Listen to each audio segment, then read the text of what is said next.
말씀은 누가복음 11장 1절, 마태복음 6장 5절에서 9절입니다. 먼저 누가복음부터 보겠습니다.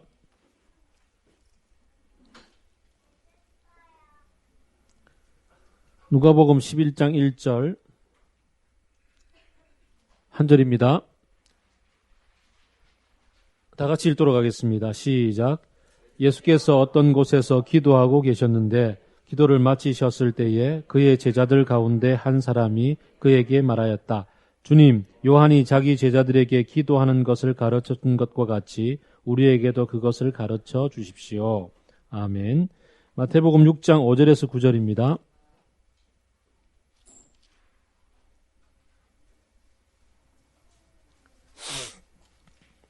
역시 짧으니까 다 같이 읽도록 합시다. 너희는 기도할 때에 위선자들처럼 하지 말아라. 그들은 사람들에게 보이려고 회당과 큰 길 모퉁이에 서서 기도하기를 좋아한다. 내가 진정으로 너희에게 말한다. 그들은 자기네 상을 이미 다 받았다.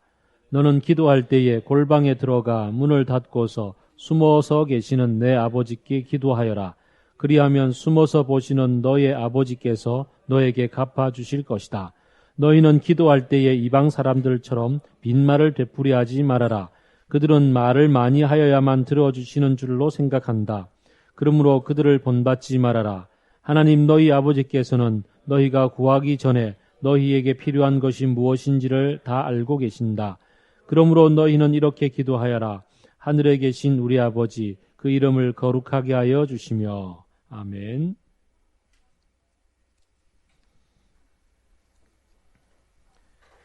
누가복음 11장을 보게 되면 요한의 제자들이 요한에게서 기도를 배웠던 것이 먼저 나오고 예수님의 제자들이 그것처럼 우리에게도 기도를 가르쳐 주십시오라고 요청하는 것이 나옵니다. 아마 그 당시에 기도를 모르지는 않았을 터이고 바리새인들도 기도하는 모습들을 참 많이 보았을 거이고 그리고 회당에서든 성전에서든 제사장들이든 기도하는 모습들을 보여주는 사람들이 많았을 터인데 요한도 예수님도 그 제자들에게 새롭게 기도를 가르쳐 줍니다. 평소에 우리도 열심히 기도를 하고 삽니다. 그러면서 여전히 우리는 기도가 무엇인지 잘 모를 때가 많습니다. 우리는 예수님의 제자들이 기도를 가르쳐 달라고 했던 그것에 주목해 보아야 됩니다. 우리는 기도를 사실 배워야 합니다. 기도를 배운다는 것은 이런 것과 같습니다. 우리가 어린 시절에 그 부모님이 맨날 싸우는 것만 보고 자랐을 때, 그럴 때 자라서 자신이 결혼했을 때 툭 하면 배우자와 싸움으로 해결하려고 하는 그런 방식이 몸에 배이는 것. 아마 요즘 아빠는 슈퍼맨? 슈퍼맨이 돌아왔다? 예. 그걸 저는 몇 번 못 봤는데 그걸 이렇게 쭉 보신 분들의 얘기가 그러네요. 아빠가 애와 더불어서 열심히 이렇게 잘 놀고 있다가 엄마가 띵동 하고 나타나면 그 순간 아빠는 언제 애와 놀았는 듯이 그냥 쑥 사라져가지고 옆에 소파에 그냥 이불 덮고 TV 켜고 들어 누워가지고 그냥 TV 보고 있는 모습을 계속 반복하고 있는 것을 봅니다. 거의 모든 등장인물들이 다 그렇다라는 얘기들을 합니다.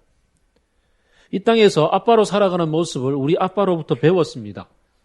그래서 그것이 몸에 배어 있어서 슈퍼맨 프로그램에 나왔음에도 불구하고 카메라가 찍고 있음에도 불구하고 그냥 엄마가 나타나는 순간 자기에게 익숙한 대로 돌아가 버리는 거죠. 우리 역시 마찬가지입니다. 기도는 그래서 특별히 우리 몸에 배어 있는 방식들을 벗어버리기 위해서라도 배워야 합니다. 예수님 당시에 이 제자들 혹은 이스라엘 사람들이 익숙하게 보았던 기도의 방식, 그래서 그들에게 몸에 배어 있는 방식은 바리새인들의 기도였습니다. 바리새인들의 기도들을 묘사를 하면 사람들이 보는 앞에서 서서 손을 들고 하늘을 우러러서 이렇게 기도하는 거죠. 누가복음에 보게 되면 그 바리새인의 기도가 잘 나와 있지 않습니까?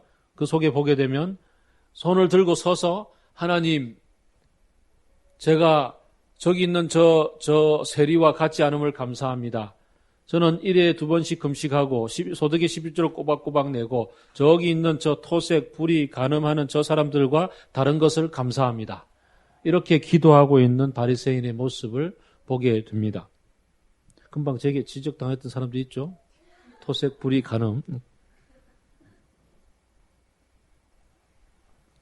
그런 기도에 비해서 예수님이 하셨던 기도는 내용은 잘 모르겠는데 제자들이 볼 때 굉장히 충격이었을 만큼 달랐던 것 같습니다. 복음서를 보게 되면 새벽 오히려 일찍 일어나서 한적한 곳에 가서 그곳에서 남들에게 보여주지 아니한 채 뭔가 기도를 하는데 독특하게도 순간순간 흘러나오는 얘기는 아빠라고 부르는 얘기가 나오고 하나님을 향해서 뭔가 평상시 얘기하지 바리새인들이 사용하고 있는 언어와는 다른 언어들을 가지고서 기도하는 예수님을 보았다는 거죠. 뭔가 다른 것 같아요. 뭔가 달라도 한참 다른 모습을 보면서 저걸 배워야겠다는 생각이 자연스럽게 일어났을 것 같습니다.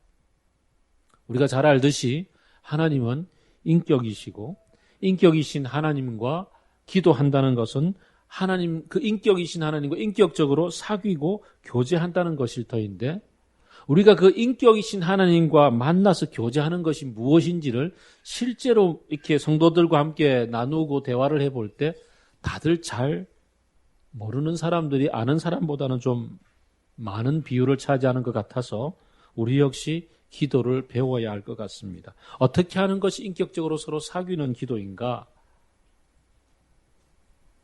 하나님이 뿅 나타나셔서 말씀을 이렇게 들려주시는 것이 사무엘아 이렇게 부르듯이 내게 말씀을 들려주시는 것이 인격적으로 사귀는 것인가?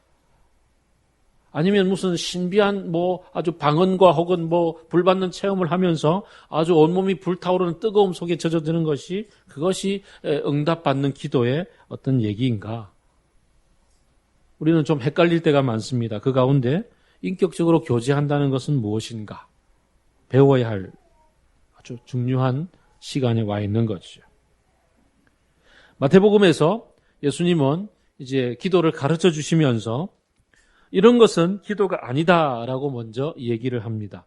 익숙한 기도들, 우리에게 익숙한 것들 중에서 이런 것은 기도가 아니다라고 얘기하는데 이 부분을 잘 설명하고 있는 우리에게 아주 구체적으로 잘 와닿게 만들고 설명하고 있는 부분이 한국교회가 잃어버린 주기도문, 지금 여기 기도가 필요한 우리, 김영국 지영. 예. 그분은 여러분을 개인적으로 잘 모를지라도 여러분은 굉장히 아마 익숙할 거예요. 그죠? 우리는 주의 거룩한 이러면서 다가오는 풍삼기 속에서 아마 여러분은 그 목소리 굉장히 익숙할 거예요. 우선 오늘 본문 5절을 보면 너희는 이렇게 기도할 때 위선자들처럼 기도하지 말아라 라고 얘기합니다. 사실 위선자의 대표적인 모델이 바리새인일 것 같습니다. 위선자의 기도는 어떤 특징이 있다고 얘기합니까? 남에게 보이고자 한다고 얘기합니다.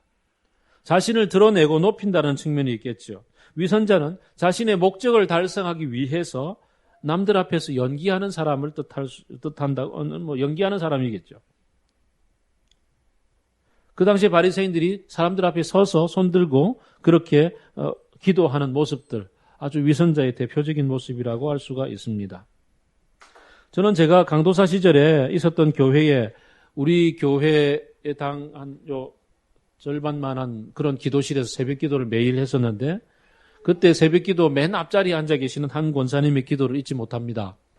이분은 아주 일찍 오십니다. 일찍 오셔서 딱 한 명 한 명 뒤로 들어올 때마다 딱 돌아보고 누가 왔는지 알고 그 다음부터 곧바로 기도에 들어갑니다. 주님, 저 김 집사를 불쌍히 여겨 주시옵고 저 간사한 무리를 저 패역한 것을 고쳐주시고 제가 이렇게 강도사이기도 하지만 청년들과 놀다가 저녁에 늦게 놀다가 이렇게 조금 늦어서 새벽기도 들어가면 주님 저 우리 하강도사를 불쌍히 여겨주시옵고 새벽기도에 늦지 않도록 하여 주시옵고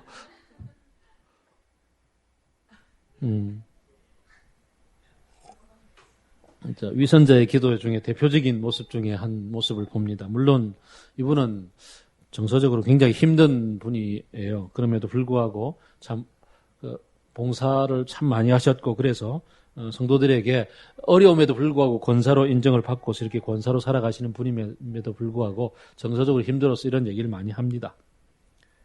어쨌든 우리 중에 그 위선적 기도 대표적인 예들을 여기에서 많이 목사님이 들고 있는데 아마 위선적 기도 중에 가장 대표적인 기도는 이 예배 대표 기도를 하시는 장로님들 가운데서 볼 수 있을 거예요. 그 창세기부터 시작해서 계시록까지 성경 지식 쫙 늘어놓으면서 기도하시는 분 역시 위선적 기도 가운데 한 부분일 겁니다. 또 기도 중에 또 왜 저들 이러면서 막 하시는 분들 있잖아요. 그러면서 막 설교하시는 분이 있어요. 기도 중에 뭐 또 목소리 갑자기 바꿔 이런 분 있잖아요. 이런 분들 또 이제 한국의 많은 목회자들이 여기에 해당되는데 어쨌든 새벽 기도는 나와서 이제 꾸벅꾸벅 졸다가 갑자기 정신 들면은 옆에 사람이 나를 쳐다보는 것 같아서 갑자기 주여 이러면서 막 기도하는 이런 이제 것들 전부 다 어떻게 보면 기도 하나님과 교제함, 인격적으로 서로 교제함보다는 좀 다른 것에 목적이 있는 그런 기도일 때가 많이 있습니다. 참된 기도는 보는 것이 아니라 보는 사람을 위해서가 아니라 6절을 보면요. 여기에 대비해서 어떤 기도를 하라고 얘기합니까? 골방에 들어가서 기도하라라고 얘기합니다. 골방. 뭐 진짜 따로 골방에 들어가서 기도할 수도 있지만 이 골방이라고 했을 때는 다른 사람들이 보지 않는 곳이죠. 다른 사람들의 시선을 신경 쓰지 않고 다른 사람들과의 관계에 신경 쓰지 않고 오직 하나님에게만 집중하는 거죠. 지하철 안에서 앉아서 기도할 때도 혹은 버스를 타며 기도할 때도 함께 더불어 기도하는 이 공동체 기도 시간에도 우리는 골방을 만들고 골방 안에서 기도할 수가 있습니다. 하나님께만 집중하는 거죠. 남들에게 신경 쓰지 않고 오직 내 하나님을 바라보고 하나님에게만 이야기하는 겁니다. 두 번째 기도는 7절을 보게 되면 이방인처럼 기도하지 말라고 얘기합니다. 중언부언, 빈말을 되풀이하는 특징이 있다고 얘기합니다. 말을 많이 해야 들어주는 것처럼 기도합니다. 나무아미 다물관세음보살 할 때 뭐 수리수리 마수리 뭐 그런 거 있잖아요. 또 그 옛날에 뭐 그 드라마에 보면은 뭐 하여간 뭐 수리수리 마수리 계열 참 많잖아요. 그런 것처럼 기도하는 빈말을 되풀이하는 기도. 말을 많이 해야 줄 것처럼 얘기하는 기도. 옛날에 엘리야 시대 때 보게 되면 엘리야가 두로와 시돈 지방에서 돌아와가지고 갈멜산에서 바알 사장들하고 다 모아놓고 전투를 치러렀을 때에 그때에 누가 여기에 이렇게 이 제물에 실제로 불이 떨어져서 불타오르는 그 신이 참신이다라고 했을 때에 바알 신들이 막 소리 지르며 2시간, 3시간 동안 똑같은 기도 계속하면서 안 되니까 자기 몸을 막 이렇게 긁어가면서 그렇게 기도했던 거 있습니다. 반복적이면서 뭐 계속 지성이면 감천이다. 어떻게 하든지 간절하게 지성수 떠놓고서 이렇게 정화수 떠놓고서 뭐 비나이다 뭐 전지신령께 비나이다 하는 이런 기도. 우리도 어쩌면 똑같은 기도를 계속 반복하면서 이런 형태가 될 때가 있습니다. 물론 같은 기도를 반복하는 것 자체가 틀린 것은 아닙니다. 예수님도 겟세마네 동산에서 기도하실 때 3번 동안 간절히 똑같은 말로 기도했습니다. 바울도 똑같은 말로 자기의 육체의 가시를 제해달라고 간절히 기도했었습니다. 우리의 교회사의 전통을 보게 되면 기도문을 따라서 기도하는 기도들이 있습니다. 똑같은 기도를 반복합니다. 주께서 가르치신 기도를 가지고서 계속 기도를 합니다. 똑같은 기도를 반복하는 것이 틀린 것이 아닙니다. 그 기도가 똑같은 기도를 드릴지라도 그 속에 하나님을 찾고 하나님을 바라보고 주목하고 그분과 더불어 교제하고 있음의 내용이 살아있을 때 그 기도는 드려지는 기도입니다. 대표적으로 우리가 예수 기도를 드릴 때 주 예수 그리스도 하나님의 아들이시여 저를 불쌍히 여겨 주옵소서라고 기도할 때에 이것이 계속되는 반복되는 기도임에도 불구하고 진실한 마음으로 하나님 앞에 드릴 때의 기도입니다. 그런데 우리가 목사가 예배를 인도하지 않을 때 보통 예배의 마지막을 어떻게 마치지요? 예를 들어 강도사님이 예배를 인도하고 있다 이럴 때 마지막에 축도 못 하잖아요. 그럼 어떻게 마쳐요? 주기도문으로 예배를 마치겠습니다. 그러잖아요. 이럴 때 주기도문으로 예배를 마치겠습니다 할 때 이때 사용되는 주기도문은 물론 어떤 사람들은 실제로 기도로 드릴 수 있습니다. 그러나 대부분의 경우에는 어떻게 하죠? 주기도문인데 가운데 기도 빼고 앞뒷자만 따서 주문으로 쓰죠.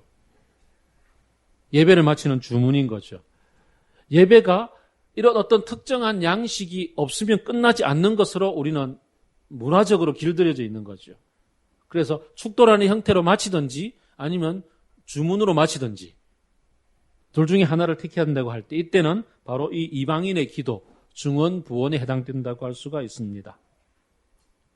기계적으로. 또 있죠?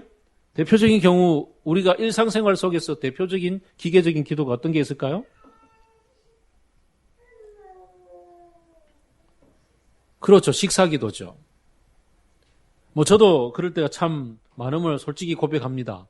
그냥 먹기 배고파서 그냥 저희 아멘 그러고 먹고 옆에서 누가 기도하는 거 보고 나도 그러고 먹고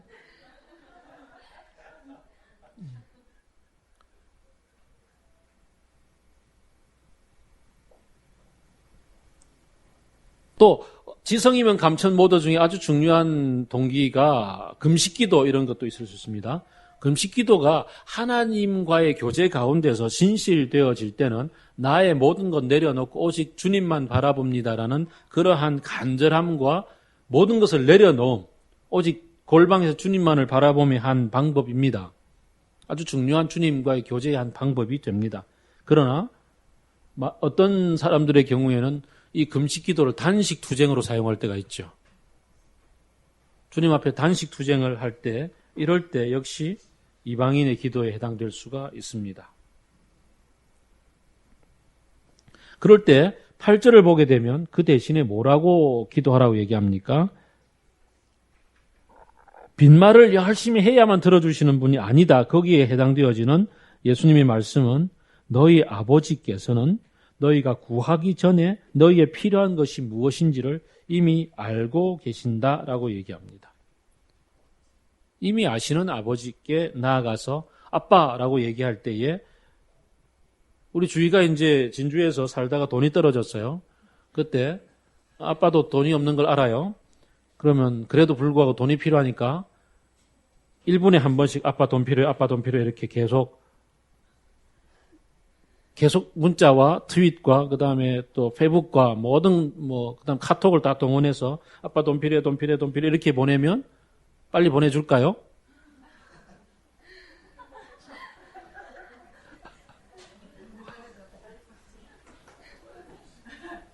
이미 딸에게 무엇이 필요한지 아는 저는 아빠 이게 어투만 들어도 돈 필요해라고 얘기하고 안 되면 벗은 옷이라도 팔아서 돈을 만들어서 보내 주려고 하겠죠.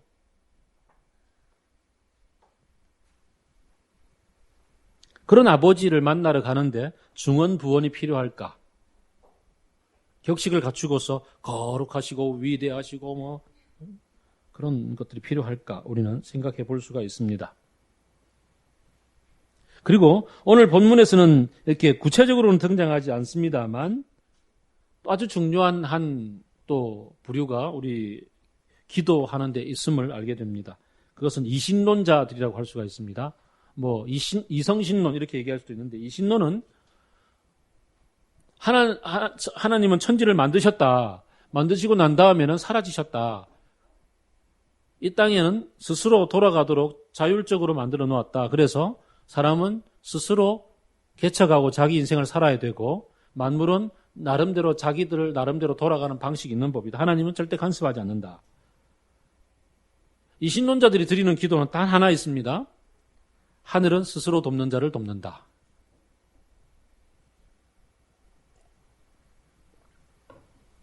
이분들은 기도하지 않습니다. 왜냐하면 하나님은 오늘 그 8절에서 이제 왜곡이죠. 8절의 왜곡입니다. 하나님은 나에게 필요한 모든 것을 다 아시고 미리 공급하시는 분인데 내가 뭘 더 기도해야 될까라고 얘기를 합니다. 그래서 구체적인 기도를 하지 않습니다. 구체적인 기도를 하지 않습니다. 하나님이 다 아시는데 뭘 기도할까? 그냥 하나님 영광 받아옵소서 뭐 이렇게 기도하는 거로 끝. 그럴 때 우리는 아버지 하나님과 만나서 대화하고 교제하는 가운데 둘 사이에 하나님과 나 사이에서 벌어지는 교제와 대화와 그 속에서 상호 주고받는 이 영향력과 그 속에서 하나님께서 우리를 통하여서 무엇을 하시기를 원하시는지 그리고 그것을 어떻게 펼쳐나가는지 거기에 하나님은 우리를 어떻게 공급해 주시는지 그런 것들을 하나도 경험할 수가 없게 되는 거지요. 하나님을 실제로 모르게 되는 거예요. 차라리 엉터리로 기도할지라도 기도하는 게 더 나을지도 몰라요. 그래서 오늘날 우리가 많은 경우에 기도하지 않는 그리스도인들의 내면을 가만 살펴보면 다 알아서 해줄 것 같은데 뭐 해주겠지 뭐 이러면서 안 하는 사람들이 있습니다. 그런데 더 가만히 더 들여다보면은 혹시 안 해주면 어떡하나 뭐 이러는 두려움도 존재하는 것 같고 또 어떤 경우에는 안 해주었던 경험들 하나님이 내 걸 안 채워주었던 경험들 때문에 실망이 쌓여서 하나님께 쌓인 실망을 이렇게 잘 표현하지 못해서 그것 때문에 하나님 다 아시는데 뭘 구해라고 짐짓 뭐 아주 점잖은 척 하면서 구하지 않는 때도 있습니다.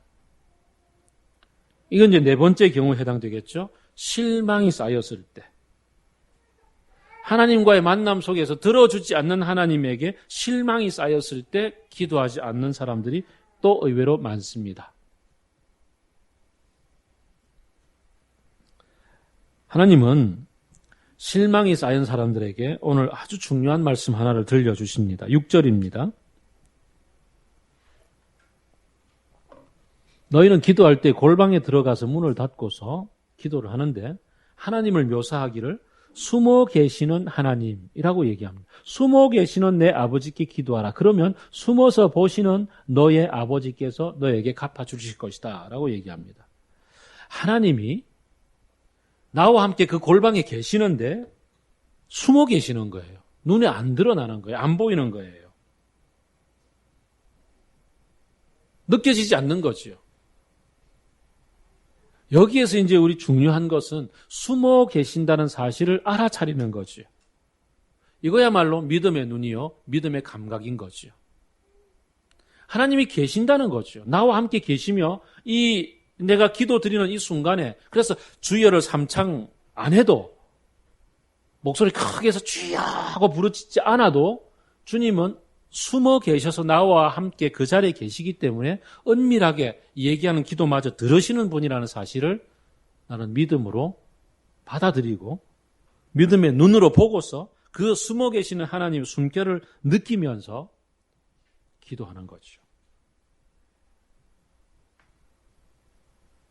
눈에 안 보이는 것 같은 그 하나님 숨어 계시기에 이 신론자들처럼 하나님은 떠나셔서라고 생각할 필요가 전혀 없이 주님과의 대화를 터놓고 시작할 수 있다는 것. 두 번째, 8절입니다. 그 아버지는, 숨어 계시는 아버지는 너희가 구하기도 전에 너희에게 필요한 것이 무엇인지를 안다라고 얘기합니다. 필요한 게 무엇인지를 알고 공급해 주신다고 얘기합니다. 다른 본문들을 보게 되면 참새도, 하늘을 나는 참새도 하나님 먹여 살려주시고 드레베카보도 먹여 살려주시는데 너희들의 머리털까지 세신 하나님께서 너에게 필요한 것들을 공급해 주지 않겠느냐라는 하나님의 말씀들이, 예수님의 말씀들이 존재합니다. 우리가 뭘 해드려야만 하나님이 보답으로 해주시는 것이 아니라, 그래서 요한복음 6장 같은 경우에 보게 되면은 우리가 하나님의 일을, 어떤 일들을 하면 하나님 이런 것들을 공급해 줄까요라고 묻는 그 오병이의 기적 이후에 그 갈릴리 사람들에게 예수님이 하시는 말씀은 하나님의 보내신 사람을 믿는 것이 곧 하나님의 일이다 라고 얘기합니다. 하나님이 내게 필요한 모든 것들을 채워주시기에 오늘 본문 넘어서서 33절을 보게 되면 너희는 먼저 그 나라와 그 의를 구하라. 그리하면 이 모든 것들을 너희에게 더하여 주시리라 라고 얘기할 때에 우리가 아버지 하나님을 찾아서 구체적으로 필요한 것들을 얘기할 때라도 우리가 정작 배워야 되는 것은 하나님이 나의 모든 필요들을 공급해 주시는 그 하나님의 방법. 그래서 또 메시지에서는 이렇게 번역을 하지 않습니까? 너희는 하나님이 실체가 되고 실체, 최고, 중심이 되어지시고 하나님이 주도하시는 하나님이 공급하시는 그 삶의 리듬에 흠뻑 젖어 살아보아라. 너희는 하나님께서 보내신 이에게 너희의 삶을 걸어라. 그렇게 너희 자신을 걸 때야 비로소 하나님의 일에 참여할 수가 있다. 내가 구했던 어떤 그것들을 구체적으로 하나님이 내게 주시지 않을지라도 하나님은 내게 가장 필요한 것들을 채워주시는 분이라는 사실, 그것을 믿고 하나님하고 구체적인 대화를 해 나갈 때 그때 벌어지는 일들이 아주 놀랍습니다. 사람들은 흔히 그런 얘기를 합니다. 왜 응답해 주지 않는 겁니까? 왜 달라고 할 때 이것을 채워주지 않는 겁니까? 이렇게 답답하고 힘들고 지치고 어려울 때 하나님은 왜? 라고 질문을 합니다. 그리고 실망했다고 돌았습니다. 물론 외치는 기도를 했습니다. 기도를 하지 않은 사람이 아닙니다. 기도를 했음에도 불구하고 그 다음을 그는 모르는 거죠. 숨어 계시는 하나님을 만나지도 못했고 그 하나님이 내게 어떤 얘기를 들려주시는지를 듣지를 못한 겁니다.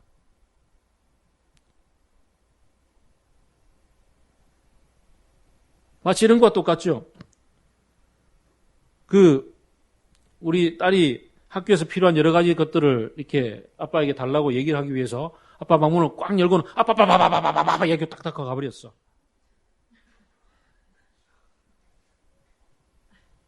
우리의 기도가 꼭 이럴 때가 있다는 거죠. 그 다음 얘기를 들어야죠. 아빠가 어떤 방식으로 채워주는지, 어떻게 함께 그 일들을 풀어나가기를 원하는지 귀를 기울여서 들어야 할 거 아니에요. 안 들려주시던 걸 많은 사람들이 그렇게 얘기합니다. 들려주는 거 어떻게 알았어? 어떻게 알 수 있어? 라고 할 때 많은 사람들은 내가 구했던 것을 채워주실 때 들어줬다고 응답을 받았다고 얘기를 하죠. 물론 그것도 응답입니다. 그러나 그 외에 하나님께서 내게 들려주시는 얘기는 다양하단 말이죠.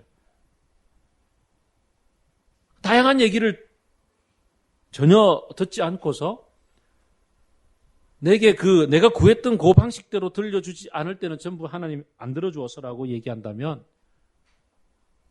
이건 참 곤란한 일이 벌어지는 거죠. 얘기를 했으면 듣고 난 다음에 다시 얘기하고 듣고 이 방식을 통해서 하나님이 내가 지금 가지고 온 이 사안에 대해서 뭘 원하시고 뭘 풀어주시고 어떻게 가기를 원하시는지 함께 풀어가는 시간이 기도의 시간일 터인데 오직 내가 얘기했던 방식대로 안 들어주면 응답 안 한 거고 그거 들어주시면 응답 받았다고 감사한금 드리고 아니란 말이죠. 그래서 우리는 기도를 배워야 하는 거예요. 주님이 가르쳐준 기도 가운데서 바로 이런 교제가 녹아있고 이런 대화법과 대화의 방식과 대화의 이 구체적인 과정들이 녹아있고 그리고 어떻게 그 대화를 풀어가는지가 있기 때문에 우리는 실제로 기도를 배워야 합니다.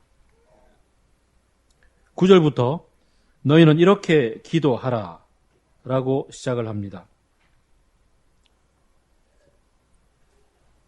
오늘은 한 구절만 짧게 얘기를 합시다. 하늘에 계신 우리 아버지. 하늘에 계신 우리 아버지. 라고 아버지를 불렀습니다. 하늘에 계신 우리 아버지라고 얘기할 때 이 하늘, 주기도문이 주문이 아니라고 얘기했습니다. 주문이 아니라는 얘기는 이 구절들을 토시 하나 틀리지 않고 다 외워야만 기도가 되는 게 아니라는 겁니다. 여기에 예수님이 뭘 기도하고 어떤 방식의 대화가 있는지를 보여주실 때 그것을 배우라는 거죠. 그래서 주기도문 속에서 대개 나라와 권세와 영광의 대개는 영덕 대개인지 그 대개를 해야만 빼먹으면 안 되는 것처럼 요즘 저는 주기도문 세번역의 주기도문과 그다음에 옛날 우리 외웠던 주기도문이 헷갈려가지고 눈만 감으면 옛날 거 나오고 어떤 기도를 드리는 것이 진짜 주기도문으로 드리는 기도인가요? 여기에 담겨있는 이 단어 속에서 하나님과 어떤 교제를 나눌 수 있을 것인가를 한번 충분히 음미하고 묵상하고 그 방식을 찾아가는 거예요. 하늘은 땅하고 어떻게 보면 대척점이잖아요. 눈에 보이는 세계, 눈에 보이는 세계를 살아가고 거기에 속해 있고 거기에서 벗어나면 죽을 것 같은 우리들에게 우리가 눈을 들어서 하늘을 보게 됩니다. 그러면서 이 하늘은 땅으로부터 땅 벗어나 있는 초월적인 것처럼 느껴짐과 동시에 땅 전체를 감싸고 있지 않습니까? 하늘이 땅 전체를 다스리고 있단 말이죠. 땅은 하늘로부터 통치를 받고 있습니다. 그렇기 때문에 땅 위에 오버랩되어져 있는 하늘을 느낄 때 이 세상과 이 세상의 가치관들과 이 세상에 속한 것들과 그래서 이 세상이 컨트롤할 수 있다고 생각하는 모든 그 원칙과 원리들을 한꺼번에 역전시켜서 그것이 아니라 오히려 하늘로부터 그것들이 다스림을 받고 있다라고 얘기하는 그 하늘, 거기에 계신 다시 말하면 그 하늘로부터 우리를 다스리시고 이끌어 가시고 실제로 당신의 목적을 가지고 이 땅 전체를 컨트롤하고 계시는 그 하늘을 바라보는 거죠. 기도를 드릴 때에 이 땅의 것들에 매여서 우리가 사실 기도를 시작할 수가 있습니다. 지금 답답하고 가슴 엉어리 져 있는 것들, 이 풀어야 될 숙제들을 가지고 주님 앞에 앉을 수가 있습니다. 그러면서 하늘에 계신이라고 시작을 합니다. 그럴 때 문득 우리는 나 자신의 기도의 제목들을 드리면서 다시 내게 어떤 질문이 들려오는 것을 보게 됩니다. 이런 것들이 하늘에서는 어떤 의미가 있지? 하늘에서는 이것을 어떻게 바라보고 있을까? 나는 이것이 하늘로부터 오고 있다는 사실을 모르고 있는 것은 아닐까? 라는 질문들을 듣게 됩니다. 그리고 거기에 대답을 하기 시작하는 거죠. 이것이 대화의 시작입니다. 우리 아버지. 우리라고 시작했을 때 그냥 우리가 흔히 나를 지칭할 때 우리 마누라 이럴 때 같이 쓰고 있습니까? 마누라를? 그냥 내 마누라 이렇게 얘기하는 내 부인 이렇게 얘기할 때 쓰는 우리가 아니라 실제로 우리란 말이에요. 나 자신뿐 아니라 나와 넘어서서 함께 있는 우리가 있습니다. 이 우리가 있는데 우리 중에서 아주 중요한 우리가 있습니다. 우리 아버지 그랬거든요. 아버지라고 불렀는데 이 아버지를 누가 대표적으로 많이 불렀어요? 성경에서 기도할 때 아빠라고 불렀던 대표적인 분이 누구죠? 예수님이잖아요. 예수님이 아빠라고 불렀어요. 예수님이 하늘 아버지라고 아버지를 불렀습니다. 예수님은 하늘 아버지의 맏아들 되십니다. 그리고 우리도 지금 아빠라고 부르는 거예요. 그러면서 우리 아버지라고 불렀어요. 그럼 예수님은 나와 무슨 관계?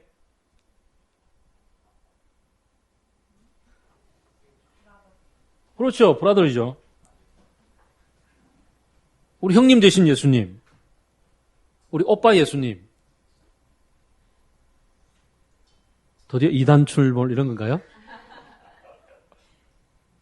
실제로 그렇잖아요. 실제로. 물론 예수님은 주님이시고 예수님은 하나님이시기에 우리의 주 하나님이라고 부를 수 있습니다. 그런데 인격 위격으로서 이 삼위 하나님과의 관계 속에서는 아버지 아들 주심이잖아요. 그리고 우리를 양자 삼으셔서 동등하게 아버지의 아들로 딸로 삼아주셨다고. 그러면 예수님 우리의 형님인 거죠. 형님 예수님을 쫓아서 이쯤 되면 이제 우리의 위상이 굉장히 높아지는 거예요. 그죠? 하늘에 계신 하나님을 만나는데 예수님이야 당연히 아들이니까 만나겠지. 그건 나는 피조물 되어서 이 벌레만도 못한 저를 물론 그럴 수도 있지만 이 기도의 자리에 나가는 내가 누구냐고. 우리 아버지라고 얘기할 때 이 우리 속에 예수님도 포함되고 그럼 나의 위상이 굉장히 올라가요. 내가 지금 누구를 만나러 가는 거예요? 어떤 자격으로 만나러 가는 거예요? 아들로서 예수님과 동격으로서 만나러 가는 거예요. 굉장히 자신감이 생기죠. 그리고 우리가 나 자신이 누구인지를 기도하러 나갈 때 참 어떻게 보면 그냥 매 맞고 얻어맞고 그냥 아주 위축되어진 상태로 나갈 수가 있습니다. 그럴 때 하늘에 계신 우리 아버지라고 부를 때 이분을 아버지로 부르면서 또 옆에서 나와 함께 기도하고 계시는 우리 그 옛날에 그런 가스펠 있잖아요. 누군가 널 위해 기도하네. 마음이 지쳐서 기도할 수 없을 때 내 옆에서 누군가 나와 함께 기도하고 있는 그분이 곧 예수님이라고. 더불어 같이 기도하고 계시는 그분, 우리를 위해 중보하시는 그분이라고 얘기하는 이 신학적 용어인 중보가 바로 이 순간에 나와 더불어서 야 동생 힘내 이러면서 같이 예수님이 나 손잡고 아버지께로 가는 거예요.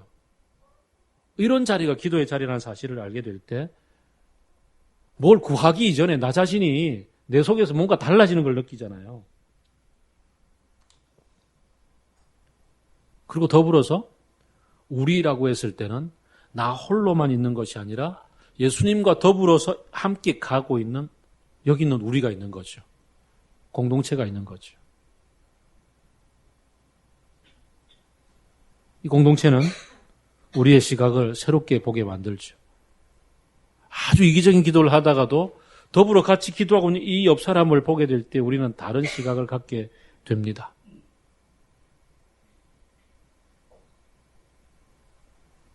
내가 지금 미워 죽겠는 사람에 대해서 지금 토론을 하고 있는데 이분도 같이 우리하며 같이 기도의 자리에 있는 형제라는 사실을 보게 될 때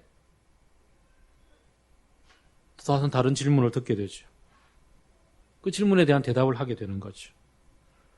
주께서 가르치신 기도의 마지막 부분에 가게 되면 우리가 우리에게 죄전자를 사하여 준 것과 같이 우리 죄를 사하여 주옵시고라는 기도에 들어가게 될 때 이 부분은 더욱더 구체적으로 다가오게 될 겁니다.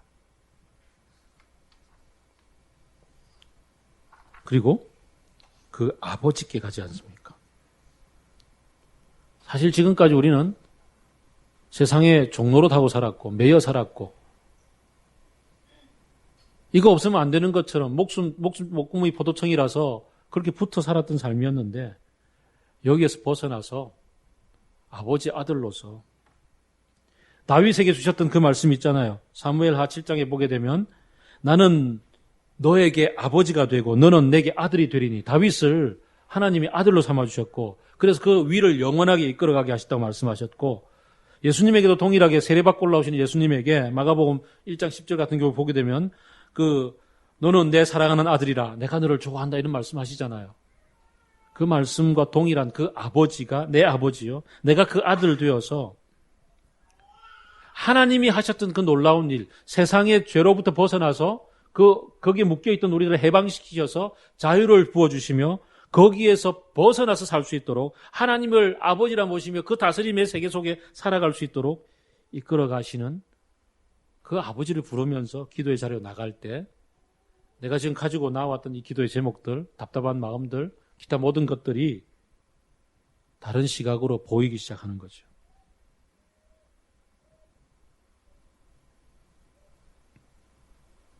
예수님이 겟세마네에서 기도합니다.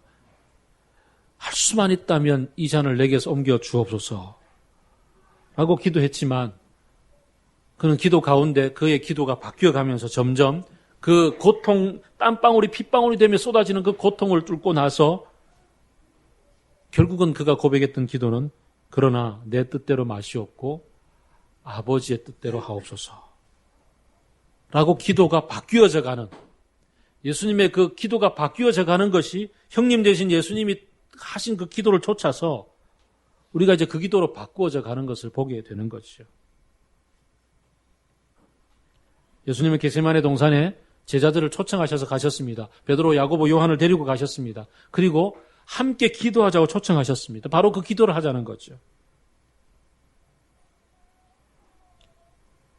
이거 아니면은 죽을 것 같은 그것을 벗어나서 아버지의 세계 속으로 들어가서 아버지께서 이끌어 가시는 그 호흡법, 그 리듬, 그 삶의 방식들을, 그 공급법들을 배워가면서, 사실 그게 어디로 갈지 알지 못하지만 완전히, 그래서 어떤 선배는, 믿음의 선배는 무지의 구름이라고 그것을 표현했는데, 그 무지의 구름 속으로 들어갈지라도 쑥 딸려 들어가면 깜깜하고 암흑이고 어두워서 완전히 사라질 것 같은 두려움이 존재하지만, 그러나 그 속에 나와 함께 계시는 아버지, 그 어둠 가운데 나를 이끌어 가시는 아버지, 그리고 그 어둠 가운데로 나의 손 붙잡고 함께 길 걸어가고 계시는 형님 되신 예수님, 그리고 함께 더불어 길 가고 있는 우리 공동체 식구들이 같이 기도하고 있는 현장이기에, 요한계시록을 보게 되면은 그 흰옷 입은 그 구원받은 성도들이 더불어서 함께 기도하고 있는 그 금대접, 거기에 우리가 같이 그 기도에 올리고 있음을 기억하면서 이 기도를 배워서 나가는 거죠. 천천히 우리가 살펴보겠습니다만, 너는 나를 누구라고 얘기하니? 너는 나를 누구라고 넌 받아들이고 있니? 라는 질문이 이 주께서 가르친 기도의 내용 속에 숨어 있습니다. 이 기도를 따라서 기도를 드리는 가운데 우리는 진짜 네가 원하는 게 뭐냐? 이 세상에 그거 없으면 죽을 것 같은 이 세상의 저 죄의 요구 조건들이냐? 아니면 아버지의 방식대로 살아가는데 정말 필요한 것이냐라고 질문하시는 하나님의 얘기를 듣게 됩니다. 그리고 일용할 양식을 주옵시며라는 기도 속에서, 그래, 네가 나의 나라를 살아가면서 나의 의를 구하며 살아가면서 나와 함께 동행하며 살아갈 때 이거 정말 필요하지. 그래, 정말 필요한 것들을 구하렴. 그럼 내가 얼마든지 공급해 준다고 하시는 하나님의 공급을 배우게 되는 것이며, 너의 삶의 궁극적인 마지막을 무엇으로 장식할 수 있겠니? 이 세상을 떠나는 날 너는 나의 삶을 통해서 당신의 나라와 당신의 권세와 당신의 영광이 영원 가운데 빛나는 것을 목도하였나이다 라고 고백할 수 있는 것인지 아닌지, 우리의 기도와 우리의 삶이 그 가운데 던져주시는 질문 가운데 놓여 있음을 보게 됩니다. 그리고 거기에 내가 대답하고, 또 그 대답 속에 다시 들려오는 질문을 듣고 대답하고, 이것이 바로 인격적인 교제의 기도예요. 그 가운데서 내 기도가 점점 바뀌어져 가고, 내 기도가 바뀌어져 가는 만큼 내 인격이 바뀌어져 가고, 때로는 그 가운데 하나님이 공급해 주시는 구체적인 현실들도 만나기도 하고, 때로는 하나님이 공급해 주시는 힘을 가지고서 내가 처음 시작할 때 구했던 그 기도 내용하고 전혀 다른 차원의 어떤 것을 내가 고백하고 있는 그런 바뀌어진 내 내면을 만나기도 하고, 그러는 가운데 세상이 줄 수도 세상이 알 수도 없는 참된 평화를 누리면서 골방의 기도를, 그 기도의 골방을 문을 열고 나올 수 있는 우리들이 되는 거죠. 그래서 기도는 하나님과의 인격적인 만남이요, 사귐이요, 그리고 하나님과 더불어서 이 세상을 다스리며 행동하는 아주 귀한 자리가 되는 거죠. 기도는 결국 행동으로 이어지니까요. 삶으로 이어질 수밖에 없고, 또 그 기도 가운데 하나님이 행하시는 것을 따라감으로 하나님이 하늘 가운데서 땅을 다스리고 계심을 목도함으로 실제로 어떻게 이 땅이 다스려져 가고 바뀌어져 가고 하나님의 목적을 향해서 가고 있는지 거기에 동참하고 있는 것이라는 것이죠. 그래서 우리가 세월호의 슬픔을 두고서도 노란 리본을 달고 촛불을 들고 추모의 현장에 가는 것도 매우 중요하고 아주 귀한 한 동참의 방법이지만 또한 더불어서 골방에서 그 사건을 두고서 기도하고 있을 때, 주기도문을 따라 주께서 가르친 기도의 순서를 따라서 기도하고 있을 때 우리는 그 세월의 슬픔을 하나님이 씻어주시고 하나님이 눈물 닦아주시고 하나님이 한 사람 한 사람들을 회복시켜주시며 또 그 악의 현장들, 엄청난 악들이 그 속에서 일으켰던 그 아픔의 현장을, 그 악을 어떻게 하나님이 바꾸어 가고 계시는지를 동참하고 목도하며 탄원할 수 있는 행동의 현장 속에 있게 되는 것입니다. 그리고는 또 나아가서 행동도 할 수 있게 되는 거죠. 바뀌어진 삶의 행동을 하게 되는 겁니다. 이런 기도, 이것이 바로 주께서 가르쳐주신 기도를 따라서 우리의 기도를 배워가는 순간 일어나는 일들입니다. 함께 기도합시다. 오늘로부터 시작해서 우리는 주께서 가르쳐주신 기도의 방식을 좇아서 따라가는 훈련들을 이 예배 시간에 하게 됩니다.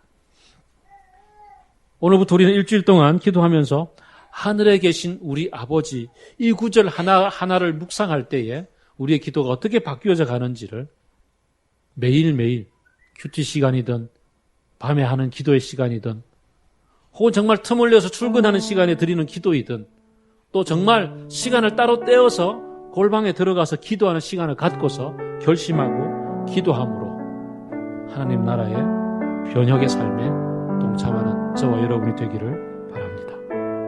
함께 이 결심과 더불어서 구체적으로 하늘에 계신 우리 아버지여 묵상하며 기도드리겠습니다.